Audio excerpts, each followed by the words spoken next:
Okay, hi everybody. I was talking about Upper Ephesus in my previous lesson, and now I will continue from where I left off. And there is Odeon in Upper Ephesus, and primarily used for municipal meetings. This once lavish 5,000-seat theater boasts marble seats and carved ornamentation, and it's beautiful. And there is Asclepion, a side street called the Sacred Sand led to Ephesus' Asclepion, which is a hospital, and protected by the god Asclepius and his daughter Hygeia. Doctors used the Asclepian snake symbol, often etched into the stone, and its symbolic meaning was the snake's ability to shed its skin and renew itself, while the ancients also knew that snake venom had greater powers if used correctly. And Ephesus was famous for its medical school also. And there is Crutus Way, named for the demigods who helped Lena give birth to Artemis and Apollo. The Crutus Way was Ephesus's main thoroughfare, lined with statuary, great buildings, and rows of shops selling incense, silk, and other goods. And walking this street is the best way to understand Ephesian daily life. Okay, and there is Temple of Hadrian. One of Ephesus's star attractions, this ornate Corinthian-style temple honors Trajan's successor and originally had a wooden roof and doors. And there are terraced houses that you can visit. It's a roofed complex, contains at present 7 well-preserved Roman houses, and as you ascend the snaking stairs through the enclosure, detailed signs explain each structure's evolving use during different periods. The colorful mosaics, painted frescoes, and marble provide breathtaking insight into the lost world of Ephesus and its aristocracy.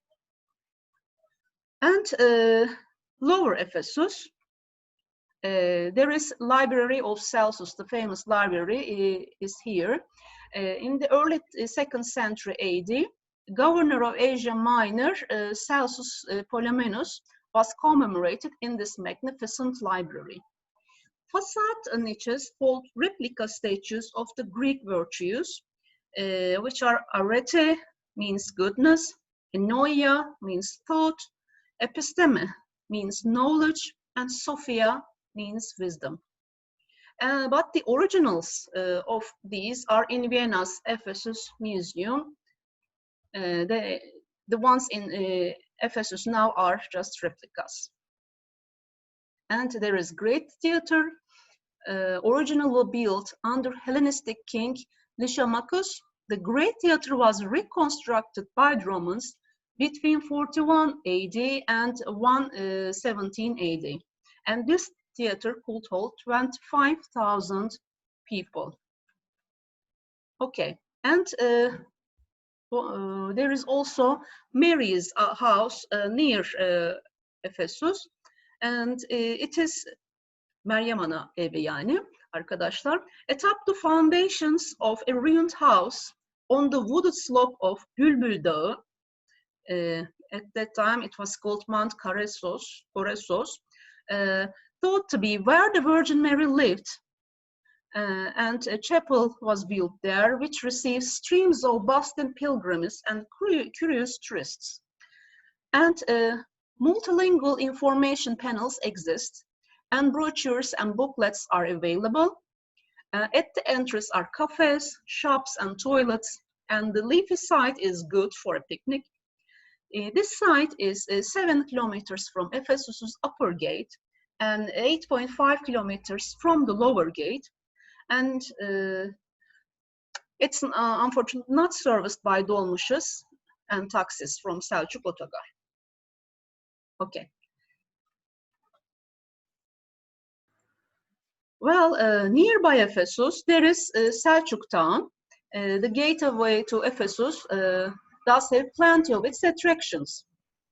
And for example, Roman and Byzantine aqueduct arches, a lone pillar remaining from one of the 7 wonders of the ancient world, and the hilltop Byzantine ruins of the Basilica of St. John, and finally, Ayasuluk Fortress. Okay. First of all, let's begin with Ephesus Museum, Efes Müzesi. This museum holds artifacts from Ephesus terraced houses that I mentioned earlier, including scales, jewelry, and cosmetic boxes, plus coins, funerary goods, and ancient statuary. Finds from a gladiator cemetery excavation are also displayed, with commentary on their weaponry, training regimes, and occupational hazards. Also worth seeing is the frieze from the Temple of Hadrian that shows 4 heroic Amazons. This museum is ideally visited after touring Ephesus and seeing where the finds come from. And there is also a Basilica of St. John. And despite a century of restoration, the once great basilica built by Byzantine Emperor Justinian is still but only a skeleton of its former self, unfortunately. Nonetheless, it's an atmospheric site with excellent hilltop views and the best place in the area for a sunset photo. The information panels and scale model highlight the building's original grandeur.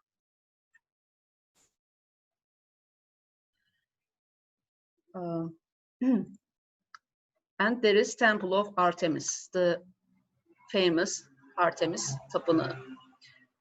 It's in an empty field on Selçuk's western extremities, and this solitary reconstructed pillar is all that remains of the massive Temple of Artemis, one of the 7 wonders of the ancient world. At its zenith, the structure had 127 columns, but today the only way to get any sense of this grandeur is to see Didymus' better preserved Temple of Apollo, which had 122 columns. The temple was damaged by flooding and various invaders during its 1,000-year lifespan, but it was always rebuilt, a sign of the great love and attachment Ephesians felt for their fertility avatar, fertility goddess, the cult of which brought tremendous wealth to the city from pilgrims and benefactors who included the greatest kings and emperors of their day. Okay, now it's time for Şirince. And now, I love this place. It's very sweet, beautiful place. The clustered stone and stucco homes and long winemaking traditions of Şirince. It's a mountain village and made it popular with Turkish and foreign tourists. And while Şirince was probably settled when Ephesus was abandoned, today's remains date to the 19th century only. In Şirince today, you can sample unique wines made from raspberry, peach, black mulberry, and pomegranate in local restaurants and cafes. And there is a long gauntlet of souvenir stands and tourist restaurants, which eventually disperses near the church, allowing you to enjoy the cool, crisp air and lovely old houses. And after that, you come to Kuşadası. Kuşadası is a popular package tour destination, and as the coastal gateway to Ephesus, Turkey's busiest cruise port. If you prefer to mix your Ephesus visit with nightlife and sea views, then Selçuk's rural ambience, Kuşadası is ideal, albeit more expensive, with some good hotels and restaurants, and a happily untraditional bazaar, and also 2 quieter old quarters. Well, local travel agencies offer trips to Ephesus, half day or full day, Priene, Miletus, and Didyma also, and further flung places such as Pamukkale. In Kuşadası, you can visit Kuşadası Kalesi, Kuşadası Castle. It's a veritable boutique castle, and Kuşadası small stone fortress standing on the causeway connected Güvercin Adası Pigeon Island is attractively spotlit at night. A path leads around the island's eastern side with views of Kuşadası. And there are also boat trips here. Boats moored at the causeway leading to Kuşadası Castle offer 1-hour sunset cruises, which are really lovely. And there are also beaches. Kuşadası town's small artificial beach is eclipsed by Kadınlar Denizi, in English Ladies Beach, 2.5 kilometers south and served by regular dolmuşes down Güvercinada Street. It's nice, but gets very crowded in summer with package tourists from the big nearby hotels. Further south are several small beaches, again backed by big hotels. Well, there are aqua parks in Kuşadası. The first one is Aqua Fantasy, which claims to be Turkey's top water park. And Adaland claims to be Europe's best. And both are just north of Kuşadası near Pamucak and have myriad of pools, slides, and so on. Aqua Fantasy has an adjoining hotel also with restaurants, hammam, and spa. Okay. Well, when you are there, you can visit Priene, Miletus, and Didyma. Visiting the ancient settlements of Priene, Miletus, and Didyma, which run in a line south of Kuşadası, is easily done in a day by car or guided tour.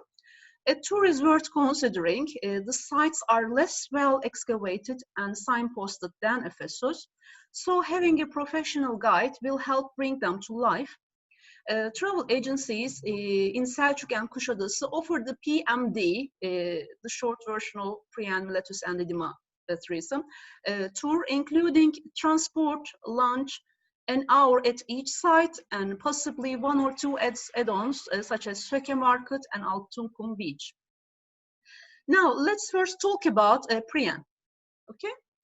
Priene was important by 300 BC when the League of Ionian Cities held congresses and festivals here, peaking between then and 45 BC.